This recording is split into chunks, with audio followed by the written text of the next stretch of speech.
Բարի երեկո եւ բարի գալուստ հայկական ժամանակ տաղավարում զրուցելու եմ հեռուստատեսության եւ ռադիոյի հանձնաժողովի անդամ Արթուր Մանուկյանի հետ։ Բարև ձեզ, պարոն Մանուկյան։ Պարոն Մանուկյան, ձևավորվեց նոր ազգային ժողովը, արդեն երրորդ օրն է ընթանում են նիստերը։ Ազգային ժողովը ընտրեց ազգային ժողովի նոր նախագահ Ռուբեն Ռուբինյանին, հետաքրքիր էր նաև այդ հարց ու պատասխանի ֆորմատը, դիսկուսը, երբ ուժեղ Հայաստանի դաշինքի падգամավորներից մեկը ուղիղ հարցրեց, ուղիղ ցիտում եմ իրեն, էլի, գիտեմ, որ կարող է պրիմիտիվ կամ ծիծաղելի թվալ, բայց ուղիղ հարցրեց, դուք Թուրքիայում ֆելոշիփ անցնելու ժամանակ թուրք տեսել եք Ստամբուլում։ Հիմա ինչու եմ ես նախաբանով սկսում, պարոն Մանուկյան, ես գիտեմ, որ նախ դուք Արցախյան, եթե չեմ սխալվում, բոլոր պատերազմների մասնակից եք, եթե սխալվում եմ, կուղեք ինձ, բայց ամեն դեպքում առիթ ունեցել եք այդպես մոտիկից թեկուզ թշնամի տեսնել թուրք կամ ադրբեջանցի, բայց ոչ միայն այդ պայմաններում։ Ես վստահ եմ միջազգային փառատոների շրջանակներում, ամենատարբեր ծրագրերի շրջանակներում էլի առիթ ունեցել եք հանդիպելու թուրքի եւ կամ ադրբեջանցու, այդքան սարսափելի է թուրքի տեսնելը։ Ճիշտ ասած, միշտ ադրբեջանցի հեռվից եմ տեսել, բայց մի անգամ առիթ ա եղել Օդեսայում մի ռեժիսորի հանդիպել, այսինքն խումբ էին, որ սկզբից իհարկե շատ լարված, տենց իրար չընդունել, հետո մենք միմյանց այդ ներկայացումներին գնացինք, մենք շնորհավորեցինք իրենց, իրենք եկան մեզ շնորհավորեցին, հետո ոնց որ մի տեսակ տենց այդ լարված այդ վիճակը մի քիչ թուլացավ ու այդ ռեժիսոր տղան, այսինքն միակ մարդն է, որի հետ ես շփվել եմ ադրբեջանցի, երբեք չեմ տեսել, շփում չեմ ունեցել խոսքի մակարդակի վրա, այդ տղան ինձ խնդրեց, որ Աշուղ Քերիբ ֆիլմի համար ես Փարաջանովի գերեզմանին որևէ ծաղիկ դնեմ, որպես իր խոնարհում այդ մարդուն, որովհետև ինքը երբեք չի լինի Երևանում եւ այդ առիթը չի ունենա, ինձ ուղղակի այդ խնդրանքը արեց, ես հիմա այդպիսի իմ տեսած միակ ադրբեջանցին է, որը ինձ խնդրել է իր խոնարհումը փոխանցեմ Փարաջանովին, որը չեմ կարծում, որ պետքա իմ մոտ թշնամական վերաբերմունք արդեն կամ որևից լավից բացի ուրիշ որևիցե վերաբերմունք արտնասներ, այդ է եղել իմ շփումը, միակ իմ տեսած փաստորեն ես էլ եմ ադրբեջանցի տեսել։ Այսինքն զարմանալի է փաստորեն, նաև ադրբեջանցիները կարող են նման տարօրինակ ցանկություններ ունենալ։ Առնվազն իմ համար տարօրինակ։ Ճիշտն ասած, իմ համար այդ նշանակալից պատում է, որովհետև դե անսպասելի է, որ մարդը, որ քո թշնամին է, դու իր մասին պատկերացում ունես, որ ինքը շատ վատնա, մարդկային որևիցե զգացմունք չունի, այսինքն քո մեջ հայերեն ոնց կլինի այդ մարդազրկել ես իրեն, մարդկային դրսևորումներից, ինքը շատ մարդկային մի բան է ասում,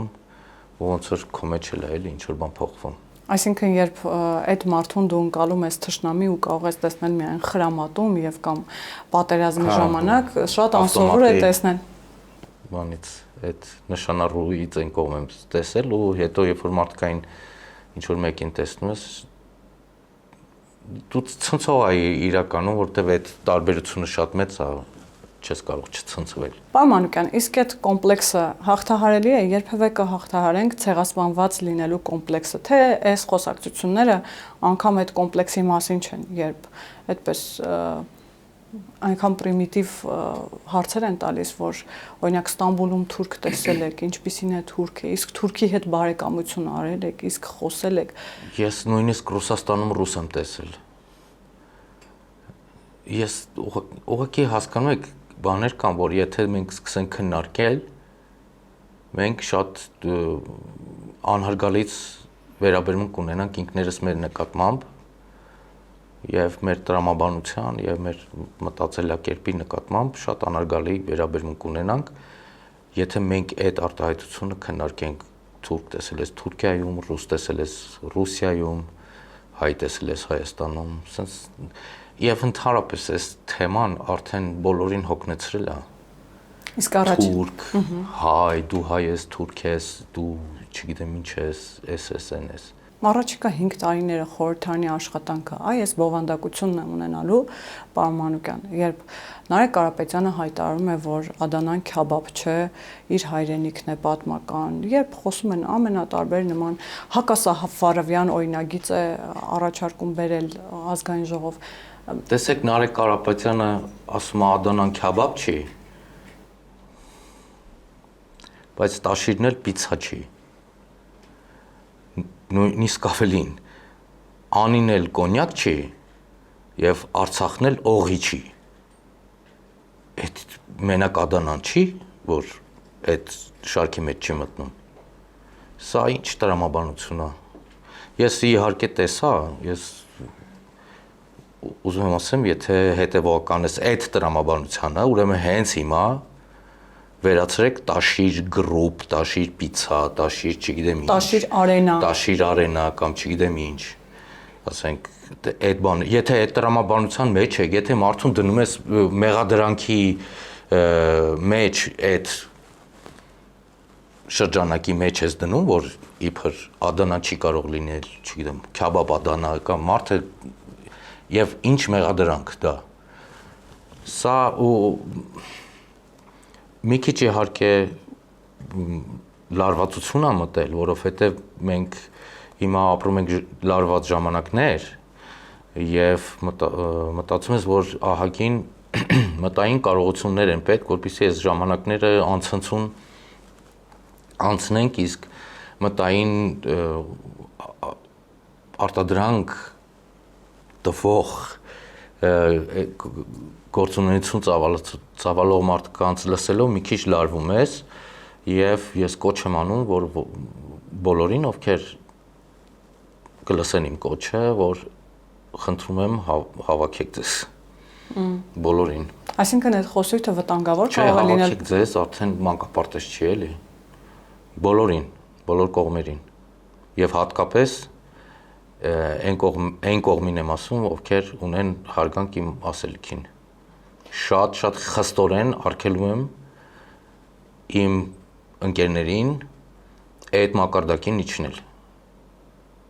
Ես արգելում եմ, ես իրանց չեմ լսի այլևս։ Եթե իրանք շարունակեն այս մակարդակի իջնել, անձնական, մանր, այս խոսակցությունները արդեն այս ժողովուրդը մեղ կա։ Պարոն Մանուկյան, ճիշտ նկատեցիք, որ այնպիսի դժվարին փուլում ենք, որ կենտրոնացում է պահանջում։ Նենց լուրջ մարտահրավերների առաջ են կանգնած եւ շատ լուրջ ֆիզիկական եւ շատ լուրջ մտային եւ շատ լուրջ գործեր կան անելու, այս մանկապարտեզը պետքա վերացնել։ Այս փորձել ուրիշների տկարամտության վրա տկարամտությունը ծաղրի բանալ, օգնեք այդ մարդկանց, եթե տկարամի տա։ Կամ չգիտեմ, այս վիճակը լավ վիճակ չի։ Արդեն սկսվել է եւ արդեն վախացնում է, ուր պետքա գնանք։ Դադարեք հետևել վատին, խնդրում եմ ուրիշ գործերով զբաղվեք եւ մի ձեզ թույլ տվեք բաներ, որ չի կարելի։ Ուղղակի չի կարելի։ Իդեպ վերջին օրերին հասարակության մի զանգվածի մոտ էլ առնվազն զայրույթ կա, ամենատարբեր սոցիալական հարթակներում իրենք փորձում են այդ մասին խոսել, արտահայտվել, թե սա ինչ խորհրդարան է, թե սա ինչ բովանդակություն է, բայց պարզ դրամաբանություն կա, պարոն Մանուկյան, այս խորհրդարանը ձևավորվել է հենց քաղաքացու քվեով։ Ինչու ընտրության ժամանակ այդ նույն ընկալումը չկա, որ այդ քվեն, երբ որ դու տալիս ես այս ուժին կամ այն ուժին, նման բովանդակություն է լինելու խորհրդարանում։ Տեսեք, ցանկացած վիճակ իր վարպետանալու ժամանակը ունի։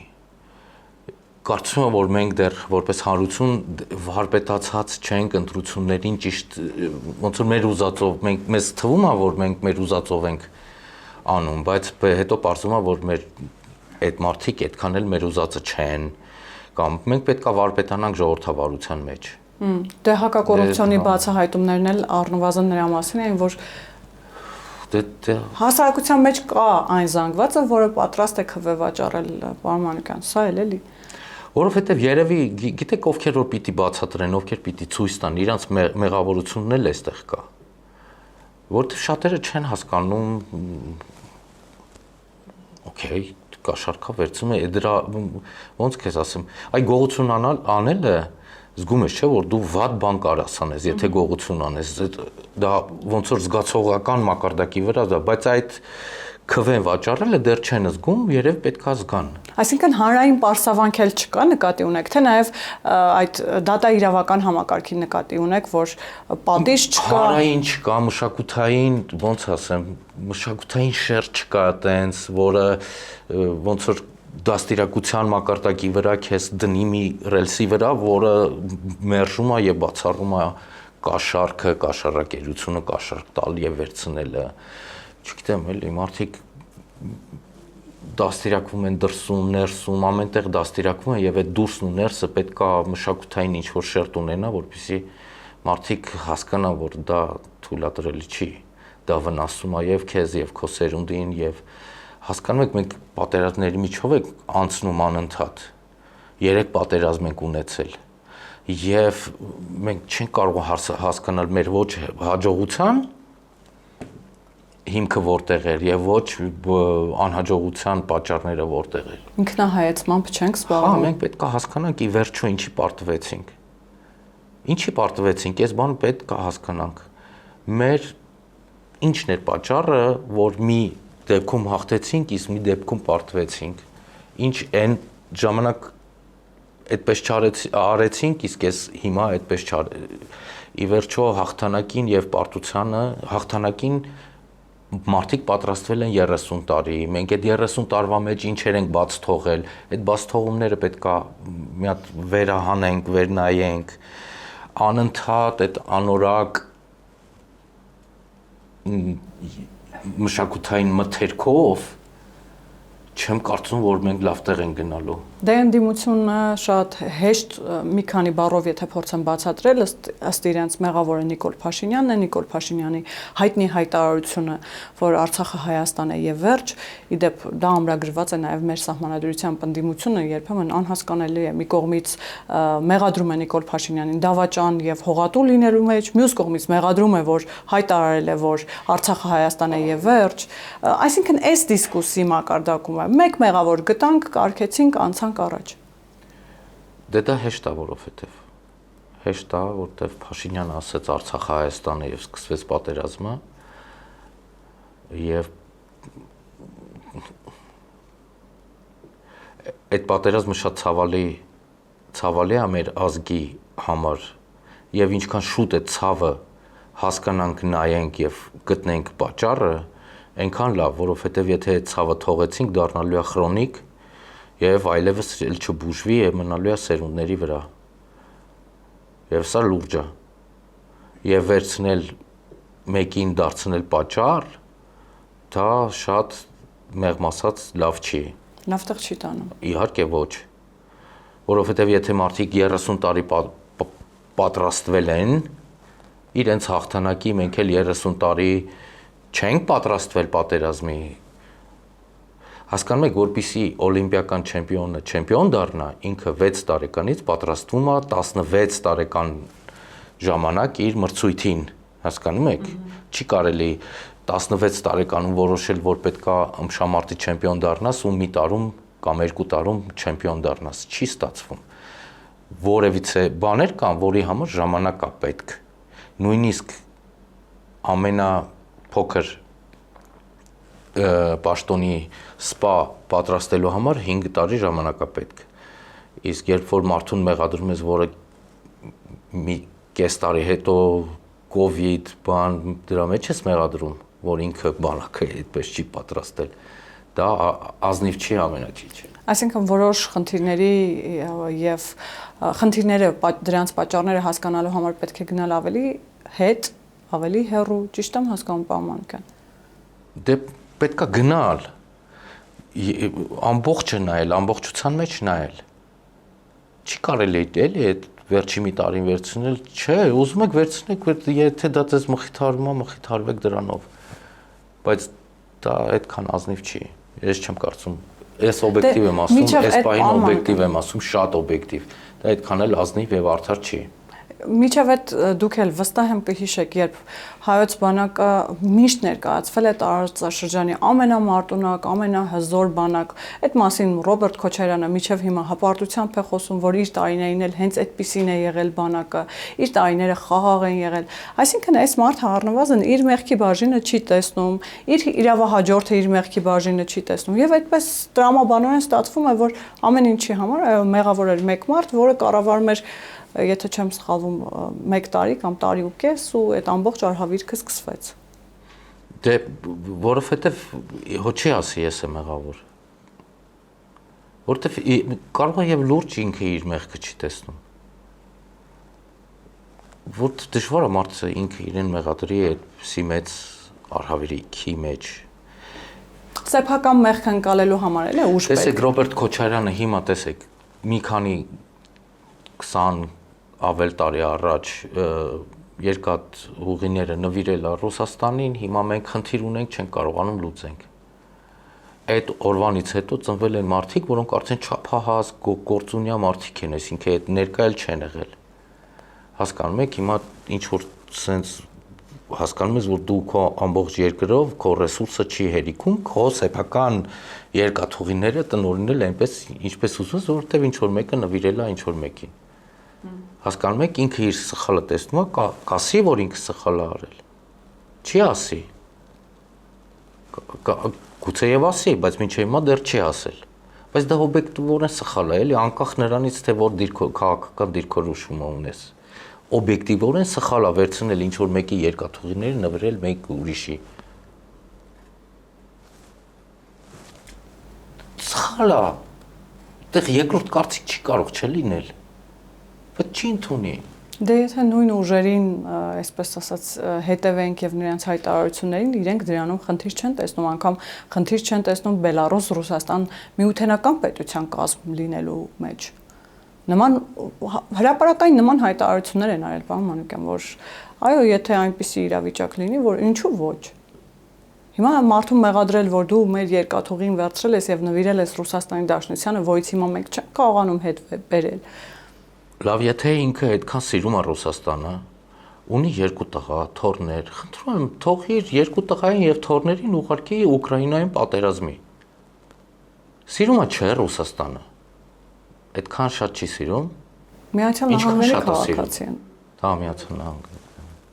Հա, ճիշտ մոռացել էի։ Դե դա չես իմանում այդ մարդը ինչա սիրում։ Իր խմբակցության անունը Հայաստանն է, սիրում է Ռուսաստանին։ Ինքը Միացյալ Նահանգների հետ է կապում իր ապագան։ Խառն է այդ մարդը։ Խառն է շատ։ Եվ այս խառը վիճակը պետք է մի հատ ճշտել, որովհետև եթե մենք սիրում ենք մեր հայրենիքը, ինչով է արտահայտվում այդ սերը։ Ուղղակի պաթոսախառը խոսալով։ Չեմ կարծում, չեմ դե ինքնությունը որն է։ Մի հատ թող բացատրեն էլի ինքնությունը որն է։ Մասի սարը մեր ինքնությունն է, այդ նախադասությունը բովանդակալին բացատրություն է պետք, ինչ նկատի ունեք։ Ինչ ենք նկատում այդ ասելով։ Որպեսզի որտեղ կարող է ես համաձայն լինեմ իր հետ, կարող է չէ, բայց իմանամ ինչ նկատի ունեն։ Հասկանում եք, նախ մասի սարը, չգիտեմ, որևիցե, եթե պետք է մենք ինքներս հասկանանք մենք ով ենք, մեր ինքնությունը որն է եւ ինչ որտեղ համաձայնության գանք եւ այդ տեղից շարունակենք, որտեղ մեզ դժվար է լինելու, հիմա շատ դժվար ժամանակներ են մեզ սպասում։ Հիմա ինչ որ արհեստական բանականություն կա, որը նույնիսկ մարդկանց գործունեության իմաստը սարքում է 0։ Հասկանում եք մի քանի տարի հետո պետությունների գոյության իմաստն է սարքելու 0։ Մենք պատրաստ ենք դրան։ Մենք չենք կարող, չէ՞, սենց մանկապատանեկան մակարդակի վրա լինենք այս մարտահրավերների։ Եվ տպավորությունը աբսուրդի ժանրի թատրոն ենք նայում, երբեմն ոչ թե ազգային ժողովի նիստեր։ Ձեր մասնագիտական լեզվով։ Շատ բան, հա, շատ։ Ախր դա շատ պատասխանատու ամբիոն է։ Եվ պետքա շատ պատասխանատու վերաբերվել, որովհետև իսկապես մենք այս հանրությունը շատ լավ հանրություն է եւ պետք չի որ հիմա օքեյ ընտրությունների արդյունքն է սա, բայց պետք է հասկանանք, որ այդ մակարդակը չի անթույլատրելի է։ Ես չեմ ընդունում այս մակարդակը։ Իմ սրտով չի։ Մի բան էլ հասկանանք, քանի որ այդ պնդումը ես չեմ արել, այդ պնդումը արել է Վլադիմիր Պուտինը ռուսամետ ուժեր կարգելով այսօրվա խորհրդարանական ընդդիմությանը, հասկանանք ինչը օգնեց նրանց հայտնվել խորհրդարանում Վլադիմիր Պուտինի այդ խորդորը կոչը, նրանց աջակցությունը, ցույց տալը, որ նրանք ռուսամետ են, Ռուսաստանի հանդեպ սերը, Պուտինի հանդեպ սերը, ռուսամեդությունը ի վերջո, թե հակառակը, թուրքատիացությունը, որովհետև այս ուժերը իրենց դիրքավորում են կամ հռետորաբանության մեջ կամ մենք կամ Թուրքիան, ընտրեք։ Հիմա ուզում եմ հասկանալ, սերը դեպի Ռուսաստանն է նրանց մղել ընտրել այս ուժերին, թե հակառակը, ատելությունը դեպի Թուրքիան եւ եթե կուզեք անգամ դեպի Թուրքը։ Տեսեք, ատելությունը դեպի Թուրքիան եւ Թուրքը պատճառ ունի։ Եվ այդ պատճառը կա մեր հանրության մեջ եւ այդ պատճառը դաստիարակված է մեր հանրության մեջ եւ այդ պատճառը օբյեկտիվ է մեր հանրության մեջ։ Ի վերջո Թուրքիան դա այն պետությունն է, որը ցեղասպանություն է գործել մեր նկատմամբ եւ ներողություն չի խնդրել։ Եվ այս վախերը եւ թշնամությունը եւ այդ ամեն ինչը պատճառներ ունեն եւ պետքա մենք դա հասկանանք եւ նույնիսկ այն մարդիկ ովքեր ուզում են, ինչպես ես, որպեսզի մեր հարաբերությունը Թուրքիայի հետ լինի գործընկերային եւ ի վերջո լինեն այդ հարաբերությունները, մենք պետքա չանտեսենք այդ փաստը եւ մենք պետքա փորձենք, որպեսզի այդ մարդիկ իրենք էլ ընդունեն եւ որպեսզի կարողանան գնանք առաջ։ Իսկ ռուսների նկատմամբ սերը դա էլ պատճառներ ունի, որովհետեւ այս տարածաշրջանը եղել է կամ ռուսների ներքո կամ թուրքերի ներքո։ Թուրքերը մեզ ցեղասպանած երկիրն է, պետությունն է,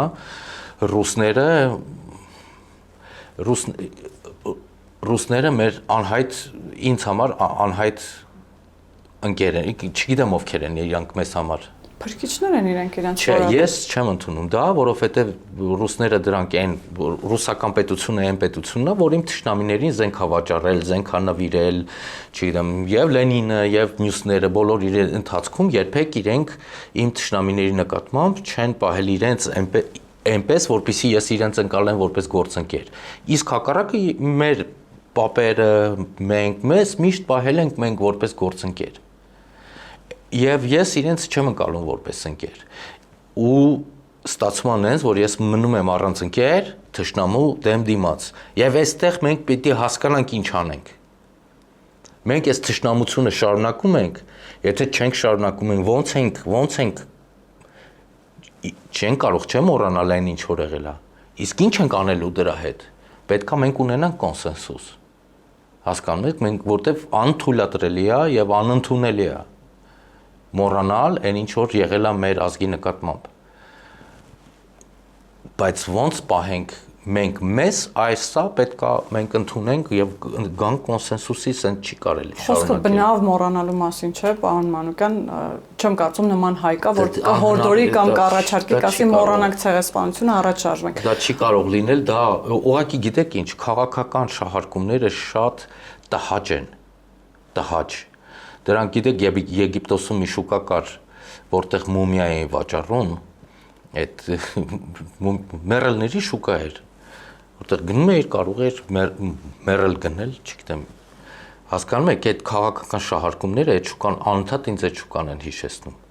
Զոհերի շահարկումը ինձ հիշեցնում են այդ շուկան, Եղեռնի շահարկումը, ախր չպիտի քաղաքական շահարկում, այդ ամեն ինչը մեր հանրության, միասնության գործոն պետք է լինեն, ոչ թե պառակտման։ Իսրայելի ու Գերմանիայի օրինակը, եթե դիտարկենք, պարոն Մանուկյան, թեև հասկանալի է Գերմանիան 90 միլիարդ դոլարի փոխհատուցում տվեց Իսրայելին, հրեաներին, բայց այսօրվա հարաբերությունները իրենց երբ որ նայում ես, այսօր Եվրոպայում Գերմանիան համար մեկ պետությունն է, որ հսկայական ծավալի զենք է վաճառում Իսրայելին։ Ամերիկայի Միացյալ Նահանգներից հետո, եթե չեմ սխալվում, երկրորդն է Գերմանիան տեղով։ Գերմանիան պարբերաբար ամենատարբեր հայտարարություններով է հանդես գալիս, որոնք Իսրայելի շահերից են բխում կամ առնվազն փորձում է պաշտպանել Իսրայելին Եվրոպական միության կողմից ամենատարբեր սանկցիաներից։ Ինչու Իսրայելը եւ Գերմանիան կարողացան, մենք չենք կարող, մեր դեպքում ի՞նչն է խանգարում։ Ես պիտի շատ անկեղծ ասեմ, որովհետեւ եւ աշխարհը ստիպեց գերմանացիներին խոստովանել իրենց մեղքը եւ իրենք էլ դա խոստովանեցին իրենց մեղքը հրեա ժողովրդի նկատմամբ։ Հիմա մենք ուզում էինք, որ աշխարհը ստիպի թուրքերին, որպեսզի թուրքերը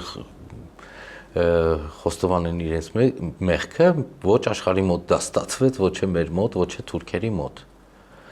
Հասկանում եք, մենք պետք է հասկանանք, այս մարդիկ ի վերջո շատ կան ողջամիտ մարդիկ, ովքեր չեն ընդունում, որ իրենք մեղավոր են հայ ժողովրդին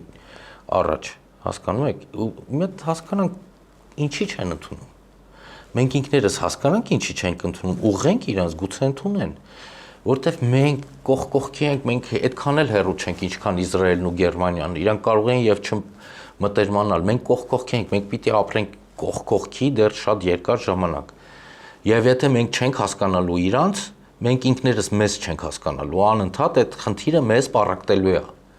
Մեկը մտածելու է, այ որովհետև ես մոռանում եմ, ես ոչ մի բան չեմ կարող մոռանալ, ուզենամ էլ չեմ կարող մոռանալ, դա խոսալու թեմա չի։ Բայց մենք պետք է ախր ցանկացած պատում իրականություն մինչև չի անցնում մշակութային ֆիլտրների միջոցով եւ չի դառնում արվեստի գործ, չի դառնում իրականություն։ Հասկանում եք, երբ են գերմանացիները իրենց շատ մեղավոր զգում, երբ որ նայում են, չգիտեմ, օրինակ, հա, մի հարահայտ օրինակ, վերացենք Շինդլերի ցուցակը։ Հասկանում եք, այդտեղ ցանկացած գերմանացի հասկանում է ինքը ինչ է արել եւ ինչու է իր վերաբերմունք, ինչպիսին պիտի լինի իր վերաբերմունքը հրեայի նկատմամբ։ Մենք ինչով ենք զբաղված, մենք չգիտեմ, մենք մեզ ենք ասենք օրինակ ինձ կարող են մեղադրել, որտեվ ես, չգիտեմ, որոշեցին, որ եթե ես որևիցե ադրբեջանցու հետ Օդեսայում զրուցել եմ, ուրեմն ադրբեջանասեր եմ։ Իսկ իրենք, որ առավոտից իրիկուն ադրբեջանական երաժշտություն են լսում, չիմանալով, որ դա ադրբեջանական երաժշտություն է, չնայած այդքան էլ ասելուց հետո։ Իրանց հոգեկերտվածքը մեկ է, էլի, ադրբեջանցին էլ է սիրում այդ երաժշտությունը, նա էլ է սիրում այդ երաժշտությունը, իսկ սա ինձ ասում է, որ ես ադրբեջանցի եմ սիրում, ես սիրում եմ լավ մարդկանց, ատում եմ վատերին։ Պարոն Մանուկյան, սա երկար թեմա է եւ կուզենայի այս դիսկուսը շարունակել, բայց վերադառնանք մեկ այլ թեմայի։ Ուժեղ Հայաստան եւ Հայաստան դաշինքի падգամավորները գնացին Մայրաթոր, որպեսի օրհնություն ստանան Գարեգին Բ-ից, հետո հաղորդագրություն տարածվեց, թե իրենք քննարկումներ են ունեցել վեհափառի հետ, վեհափառը կիսվել է իր մտքերով, եկել են ընդհանուր կոնսենսուսի ըստ երևույթին։ Նախ հասկանանք, ինչու Գարեգին Բ-ն շարունակում է իրեն դիրքավորել որպես ոչ թե ընդդիմադիր առաջնորդ։ Այո, ընդդիմադիր գործիչ, ոչ թե ամենայն հայոց կաթողիկոս։ Եվ երբ քաղաքացիական պայմանագիրը ամրագրել էր այդ կետը իր նախընտրական ծրագրում, որ պիտի եկեղեցու բարենորոգում տեղի ունենա, եւ դրա առաջին կետը եւ պայմանը այն է, որ Գարեգին Բ-ն պիտի հեռանա, ինչ որ այսպես ըմբոստություն սկսվեց, ասացին, որ էլի սա հարձակում է եկեղեցու վրա, բայց մենք տեսնում ենք, թե եկեղեցու առաջնորդն էլ իրեն կարծես թե չի համարում ամենայն հայոց կաթողիկոս։ Եկեղեցու առաջնորդը երկու խմբակցության հետ պարբերաբար հանդիպում եւ ինչ որ հարցեր է քննարկում, մտքեր փոխանակում, սա նորմալ է, պարոն Մանուկյան։ Գիտեք, եթե ես հիմա ֆուտբոլիստի շորեր հագնեմ եւ դուրս կամ փողոց եւ բոլորը մտածեն, թե ես մեծ ֆուտբոլ, ամենայն հայոց ֆուտբոլիստ եմ, ես դա ապուշություն կլինի, չէ՞։ Հիմա եթե մեկը կաթողիկոսի շորեր է հագել, դա դեռ չի նշանակում, որ ինքը կաթողիկոսի գործառույթներն է կատարում։ Հասկանում եք, կարող ենք մենք կաթողիկոսին, ասենք, լսել ենք, չգիտեմ, տարբեր մեղադրանքներ, թե նա ինչ էր արել։ Բայց ես կարող եմ ասել, թե նա ինչեր չի արել։ Իսկ ինչեր չի արել, պարոն Մանուկյան։ Ինքը չի լուսավորել այս ժողովրդին, չի փարատել այս ժողովրդին, չի միավորել այս ժողովրդին, չի հորդորել այս ժողովրդին, որ միմյանց նկատմամբ թշնամություն չունենանք։ Չի արել շատ բաներ, որ իր անմիջական պարտականությունն է եղել։ Հասկանում եք։ Եվ դրա համար իրան ընկալեմ որպես կաթողիկոս իմ մոտ այդքան էլ լավ չի ստացվում։ Այսինքն այն մարտահրավերները, որոնց մասին խոսում եք, պարոն Մանուկյան, արդյոք դրանցից մեկը նաև իսկապես եկեղեցու բարենորոգումն է եւ այն է, որ այո, քանի աստվածաբանական ժողով է գումարվել Հայաստանում։ կդժվարանամ ասել, բայց հաստատ ոչ։ Եթե նույնիսկ գումարվել է, ապա այդ մասին ոչ ոք չգիտի։ Քանի անգամ է, տեսեք ինչեր է կատարվում, չէ, ժամանակներ են գալիս, այս հարցին ես ոնց վերաբերվեմ։ Օրինակ կարող եմ ես AI-ին վերաբերվել որպես քրիստոնյա, հա, AI-ին որպես խորհրդատու ինձ։ Ասենք վերցնեմ, ասենք ChatGPT-ին հարցնեմ, կա Աստված կա թե չկա, կամ այտենց